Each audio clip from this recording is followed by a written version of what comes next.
Water, যাকে আমরা বলে থাকি H2O। স্যার একটা রেস্টুরেন্ট আছে। না, I'm not talking about that H2O, আমি কথা বলবো পানি নিয়ে। How did the water came on earth? ওকে, তো চলেন এক্সপ্লেইন করা যাক।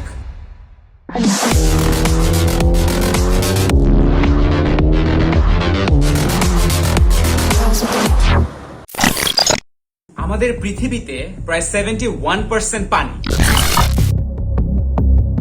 এবং আমরা প্রতিদিন প্রায় সব কাজেই পানি ব্যবহার করে থাকি। We cannot imagine a single day without water. Now the question is, কোত্থেকে এলো এরা? আমাদের সায়েন্টিস্টরা এটা নিয়ে বিস্তর গবেষণা চালান এবং তারা মোটামুটি শিওর হয়েছেন যে এই পৃথিবীতে পানি মোটামুটি 3টা উপায়ে আসছে: অ্যাটমসফিয়ারিক ক্লাউড বা সুপারনোভা পরবর্তী ধুলোর মেঘ, কমেট বা ধূমকেতু, অ্যাস্টেরয়েডস বা গ্রহাণু। এখন থেকে মোটামুটি 4.6 বিলিয়ন বছর আগে সংগঠিত হয় বিগ ব্যাং এবং শুরু হয় মহাবিশ্বের জার্নি।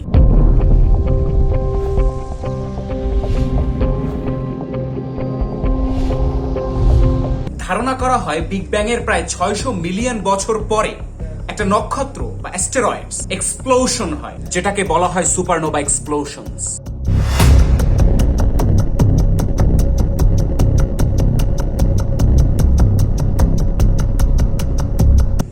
ওই নক্ষত্রের সমস্ত পার্টিকেল গুলো তখন ছড়িয়ে পড়ে মহাকাশে। ওই ক্ষুদ্র ক্ষুদ্র পার্টিকেল গুলাকেই বলা হতো অ্যাটমসফিয়ারিক ডাস্ট। ওই ডাস্ট গুলা যখন এক জায়গায় ঘনীভূত হয়ে জমতে শুরু করে, ওই জায়গায় মেঘের সৃষ্টি হয়। এটাকেই বলা হয় অ্যাটমসফিয়ারিক ক্লাউড।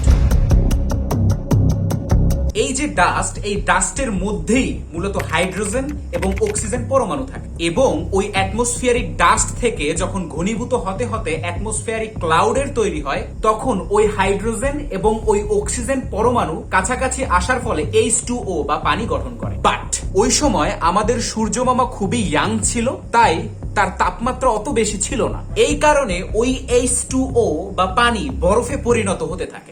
এইটাও সম্ভব? জি।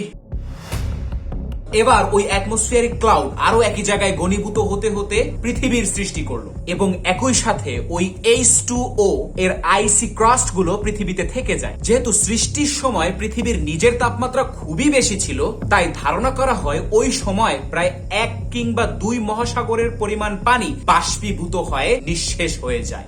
এইটাও সম্ভব? জি, আগস্ট 2020 একটা রিসার্চ প্রকাশ পায়,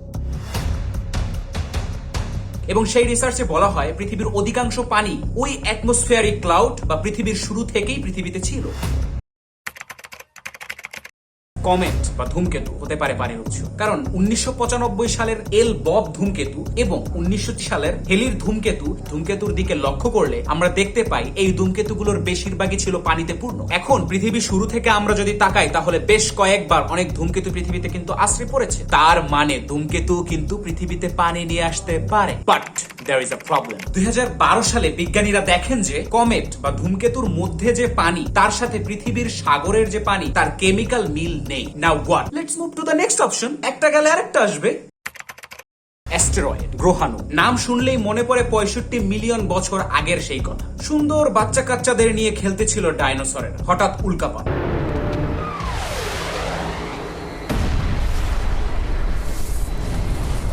The asteroid hits with an explosive force of 100 trillion metric tons, more than 1 billion times the power of the bombs dropped on Hiroshima and Nagasaki.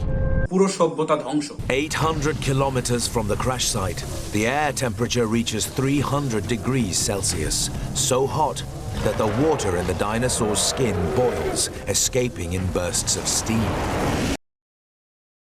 মাঝে মাঝে ক্ষতি করলেও এই উল্কাপিণ্ড কিন্তু পৃথিবীতে হিউজ অ্যামাউন্ট অফ ওয়াটার নিয়ে এসেছে, কারণ এই উল্কাগুলো মূলত ধুলো আর বরফের তৈরি। প্রথমেই বলেছিলাম অ্যাটমসফিয়ারিক ক্লাউডের কথা, সেটা কিন্তু এখনো আছে। এইরকম একটা ক্লাউডের নাম হচ্ছে ওরোট ক্লাউড, যেটা সূর্য থেকে অনেক বেশি দূরে। তো ওইখানে অনেকগুলো গ্রহাণু বা অ্যাস্টেরয়েড আছে, যেগুলো বরফ এবং ধুলোর তৈরি। এবং যেহেতু ওই গ্রহাণু বা উল্কাগুলো সূর্য থেকে অনেক দূরে, তাই ওইখানের যে পানি বা H2O ঠান্ডা হয়ে হয়ে বরফ হয়ে থাকে। তারপর ওইগুলো যখন পৃথিবীর দিকে ধেয়ে আসে এবং কোনো এক সময় পৃথিবীতে পড়ে বা পৃথিবীকে আঘাত করে, তখন পৃথিবী পায় তার বিশাল বিশাল পানির উৎস। ওকে, তো এই ছিল আজকের ভিডিও। এরপর থেকে যখন পানি খাবেন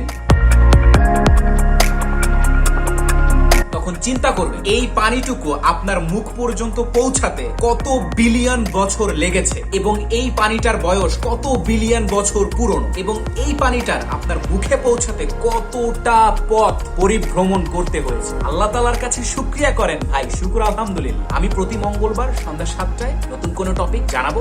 জানার আগ্রহ থাকলে দেখবেন, সাবস্ক্রাইব করবেন, ফেসবুকে ফলো করবেন।